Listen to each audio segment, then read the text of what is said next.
Well, the next special guest, I remember when I was a kid, one of the very first football videos I watched was Year of the Rising Saints, which was a bit of a snapshot of the 1991 season. And I remember as a kid thinking, geez, Frank Coghlan was dominating. He was kicking goals every week, some big bags towards the end of the year. He played a very good game in the elimination final. We unfortunately went down to the Cats, and obviously digging a little bit deeper, had a very fine career, 109 games with the Saints, debuting in 1986 and playing his last game in the latter stages of the 1992 season. Had outstanding years, particularly in 87, 88, and of course that 91 season we speak of. Frank Coghlan, thanks very much for joining us. No, my pleasure, Darren. Thanks for having me. Now, your early days, so Sandhurst, so Bendigo boy, you would have been zoned to Carlton, and as I understand it, that looked like it might have been your pathway at the start of your AFL journey. Did you always anticipate that if you were going to make it, you would have been a blue bagger? Yeah, well, obviously all the Bendigo boys, at that time, Carlton was zoned to Bendigo, obviously, and we had a training group up there at Bendigo. Greg Williams was a part of it, Gavin Exall, quite a few of the guys that went on and played. Quite a few of them went down and played a few practice games and didn't quite make it. But yeah, we had a pretty good time. I think Greg, Diesel and I played a couple of practice games the year that he was trying out for Carlton, and so was I. He was obviously a lot more, dedicated, I guess, than myself. And as we know, he was one of the most dedicated footballers going around. And he sat in the middle for the whole of the couple of practice games, and I was stuck down in the forward pocket, and I wasn't too concerned. I was just, country boy having a bit of fun down there, and consequently, well, actually, we both got delisted, and history has it that Diesel went on and went down to Geelong the next year. I went back to Sandhurst after having a go at Carlton and played another year at Sandhurst. And then, lucky for me, Johnny Beveridge was really keen on getting me to St Kilda, along with quite a few other clubs at the time I had the opportunity to go to, but I was really taken aback by Johnny Beveridge, and, obviously St Kilda were pretty much at rock bottom then when I went down there, and I was part of the gradual rise to, like you said before, at the end of my career, we were a very strong unit. And I was there when Harves played his first game, Berkey played his first game. Lowy and I actually played our first game the very same day against Sydney Swans at Moorabbin in the mud, and obviously it suited my game. Not sure about Lowy. I don't think it was his best game ever, but the Moorabbin mud didn't probably suit Lowy too much. That was the beginning of my career, and I had a great time at St Kilda. There's a hell of a lot of friends that I still keep in contact with, and enjoyed, watching these young stars that went on to greater things. Being part of it and watching them play so well, and watching St Kilda rise up again. Frank, you mentioned that you were pretty impressed by Johnny Beveridge, and obviously Bevo is a bit of a legend at Moorabbin. But what was it about Johnny that impressed you, and what was that process like of from Carlton, Sandhurst to St Kilda? What was it about Bevo that kind of turned you?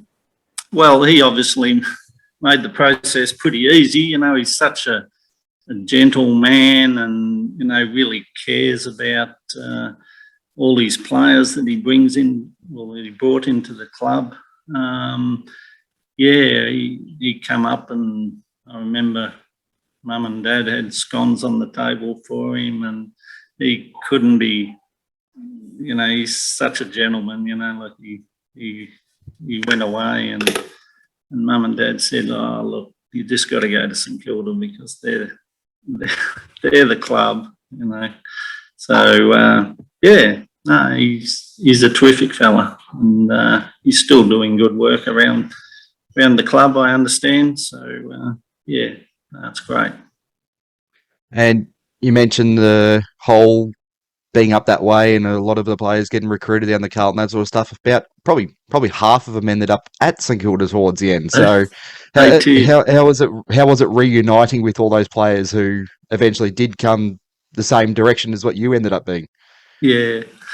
Well, I didn't get to know them that well when I was trying out for Carlton. They were the guys that were winning premierships year in, year out, and they were obviously Kenny Sheldon come from our area. Where I'm from Bridgewater. I'm a farmer from Bridgewater. Well, his parents were farmers at Midiamo, which is it's the same minor football league, and only 20 k's up north of here. So I enjoyed having Bomber come down, and he ended up being a terrific coach. And I learned a lot from all those Carlton guys. They're all terrific fellas, and really helped the rise of the club.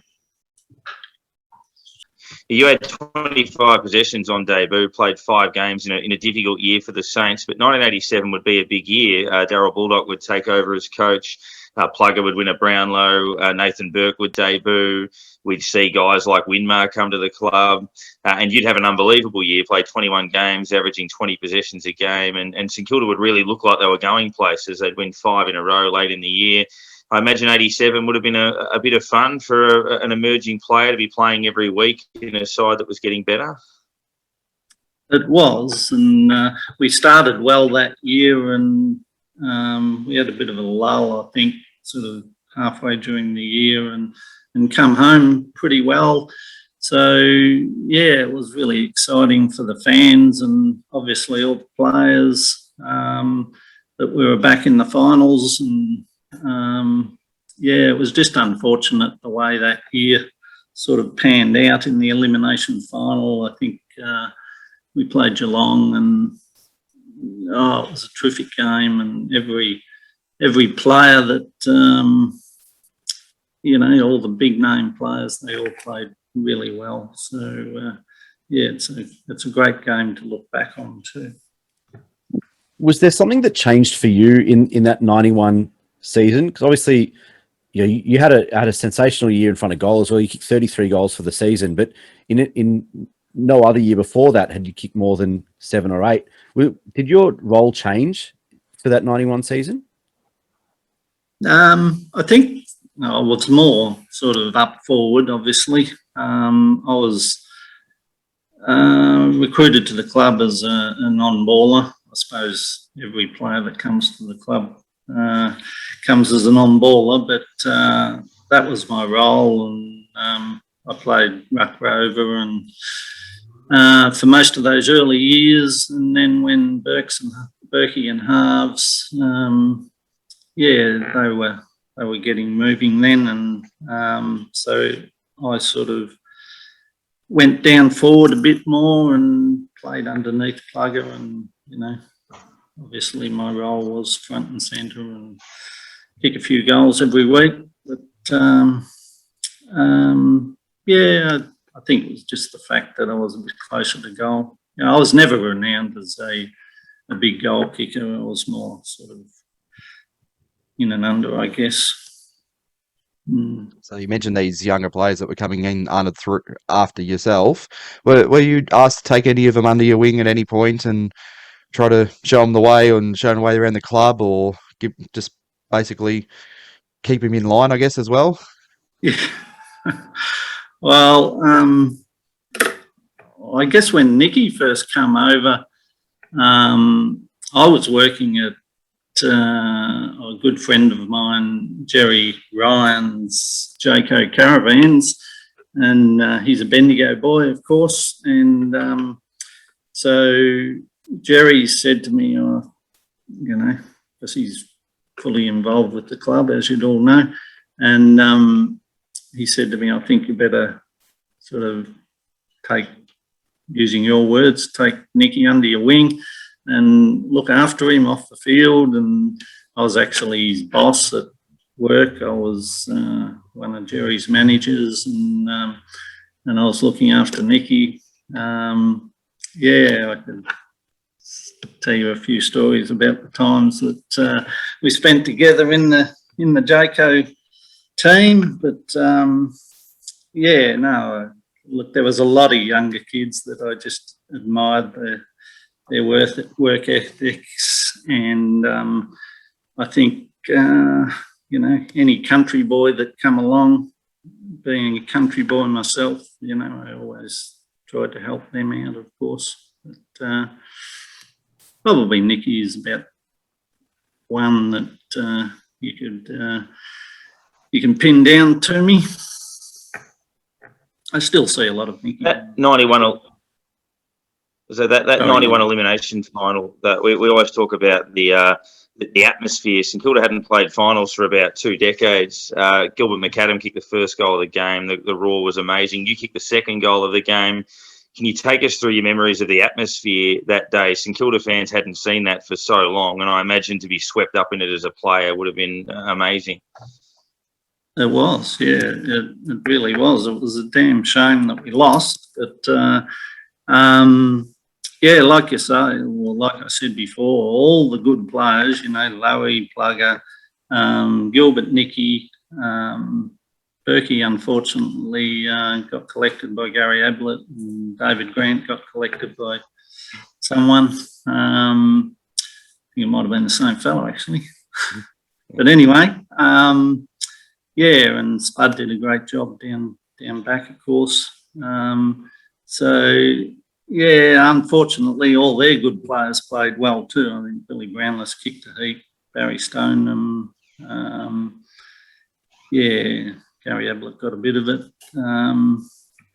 It was a terrific game, terrific crowd, and I don't think we were overawed by it. Like, Plugger was kicking a few points early, which would have, you could never blame him for it, because I think he kicked 9. But if we had kicked a few of those points, went the right way, gee whiz, we would have beaten them. We would have been that far ahead at half time.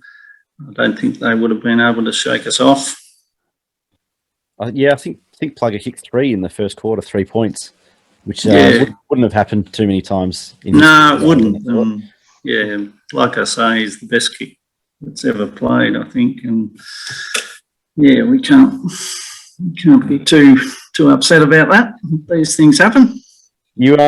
You mentioned Spud, and obviously over the last couple of years, when we speak to guys from your era and just kind of after, obviously that's a pretty strong topic of conversation. What are your memories of Spud?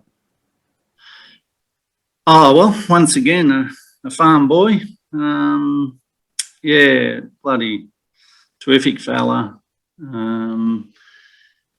So funny, so genuine, so loyal, so such a shame.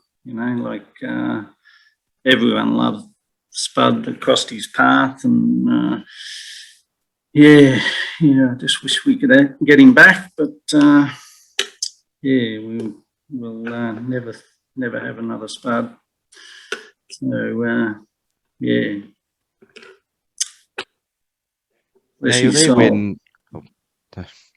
you're there when interstate travel sort of started becoming a thing to happen with the inclusion of West Coast, then Brisbane, and then in 91 Adelaide. How was the transition from only travelling to the next suburb to play to getting on a plane travelling 3 hours to Perth, and just that you would have basically the sort of almost the almost a guinea pig, I guess, to go, how's this going to work? And so how was it in the early days? Well, in the early days, I think we were still having a fair bit of fun, and the longer trips that we could have when we were away, probably most of the guys, me included, were thinking, how good's this? But then obviously, we had to knuckle down, and everyone did. It was a little bit of a what's the word? Bit of a funny situation for a start, going over to Perth and up to Brisbane and turning around and coming straight back. And, you for a while there, and I don't think it was just the St Kilda club, but most teams were always struggling the week after that Perth or Brisbane trip. Different weather, different timelines, and just added a new dimension to the preparation, I guess. In that video I was talking about, Year of the Rising Saint, it's you and Robert Harvey that are putting the ball down Plugger's throat most of the way through that season.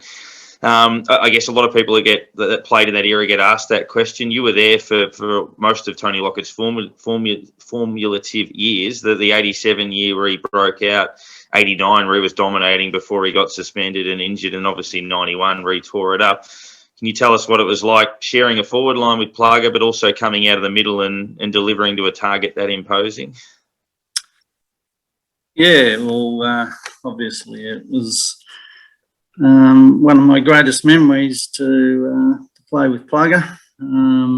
He's still, in my mind, miles ahead of any other player that's played the game. And I don't think I'm being too biased there. I wasn't a great kicker or anything, field kick, but I was always comfortable when I got the ball, when I was in the middle, that there was only one place to put it, and that's in Plugger's vicinity. And normally, he'd grab it. So, it was pretty easy. It was always in the back of your mind that just got to get the ball and get it down there, and Plugger will do the rest, which invariably he did. But yeah, he was always very thankful and, terrific fella, Plugger, absolute gem. Similar question. We spoke to Robert Harvey on this show early last year, and he told us how he wasn't even sure that he was going to play footy. He was leaning towards cricket. But at what stage, and having watched him from the beginning, at what stage did you kind of click and go, this kid can play footy, this kid can really play footy? Yeah. Well, I think us guys that trained with him and saw him sort of do all the work that he did to make himself not just a good player, but a great player. As a kid, I was there when he played his first game, and I think about 3 weeks later he broke his leg really bad, and I saw him being carted off, and I thought, bloody hell, he's got such a good future, that kid, and I thought, I hope that doesn't slow him down, because it was a pretty bad break, I think, at the time. And he just went to work, as he always did, and bounced back, and it's all history. The ripper. And a good fella to go with it, as we all know. As Darren was saying earlier, you sort of arrived at the club when we were pretty much rock bottom, and finished up when we were actually moving along as a club in a very good direction. How was the shift in the crowd at Moorabbin from when you started to when you were sort of finishing up? Did you feel there was a change, or was they just the same feral bunch every week when you were down there? Did the change of sort of going, okay, we're becoming successful, sort of shift a little or not? Yeah, maybe. Obviously, when we moved out to Waverley, we were sort of distanced a bit from from the crowd. I don't think they were all ferals. There was the odd one, but generally, gee whiz, St Kilda supporters are so loyal, and you know they hang their hat on everything at the start of each season, and I just want them to see some more success. I think the way they're going about it now, you know, the coach, I think he's great, and all their young boys are stepping up. Unfortunately, we've had a few injuries this season, you know, that took away, you know, a bit of our tools. And yeah, as they come back, you know, they're showing that they're still right with it with the top teams. I think it'll be an interesting game tomorrow, obviously. Yeah, it certainly will. Obviously, a challenge that seems to be every year. Geelong, they don't go away, so it's another challenge for them. And even obviously, we're talking about a final with Geelong. It's always been the way. But 92 for you. Obviously, you played some good footy that year. You missed a few games with injury and the like. Your last game would be about 4 weeks before the finals against West Coast at Waverley in the pouring rain. Can you take us through? I think you turned 30 that year. Obviously, having debuted at 24, I guess that the latter stages of your career and how it sort of came to an end. I don't really remember that last game against West Coast. I know I got a little knee injury towards the end of that year, and you know, we had I had a father that was battling a bit due to age on the farm, so he was sort of indicating he'd love to see me back. And so, you know, it didn't take a lot for me to say to Kenny Sheldon at the time, perhaps I might snatch it and go back to the farm. When I did decide that, I'd go back to the farm, I was amazed sort of how many other clubs sort of said to me, well, why not? We think you've got a bit more in you. Why not come and have a crack at our club? And I just said to them, I couldn't play for another club. I just love St Kilda that much. And so I come back and got married, built a house, and then I played a year in Bendigo, and by that stage I was 33 or 34, and I've enjoyed my retirement, I guess. A bit of a two-parter for me, but going back to the beginning, and we've mentioned how you kind of played alongside some of the greats of the club in Lockett and Frawley and Harvey and Burke and those guys, but there was another legend of the club who you were involved with at the very start of your career, which was Doc Baldock. What was he like as a coach? And then what was that transition between Doc and Alan Davis for about a month or something, and then Kenny Sheldon from Carlton, who you mentioned earlier as well? Well, I started, my very first coach was Graham Jolly. He taught me a lot. Always had a smile on his face and made it pretty easy for a first-year player down in Melbourne after coming from the country.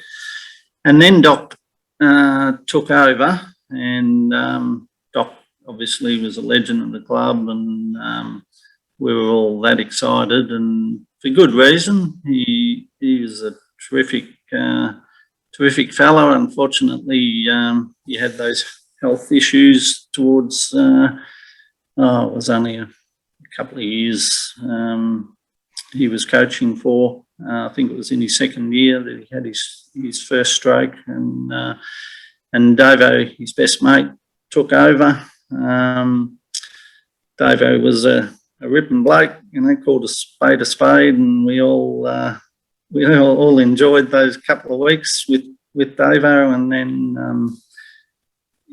then Bomber took over, which was good.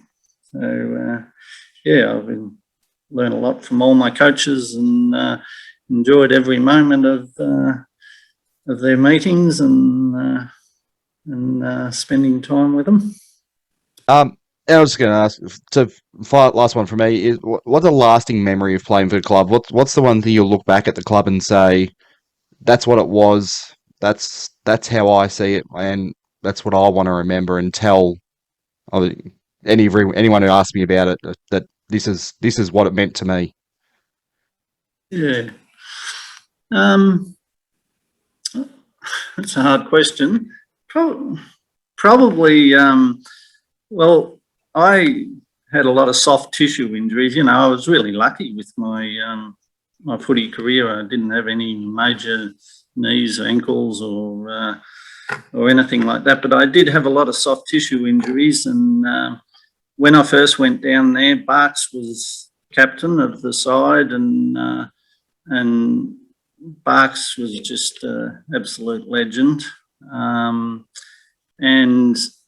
I remember after me doing about 4 hamstrings in 2 or 3 years, and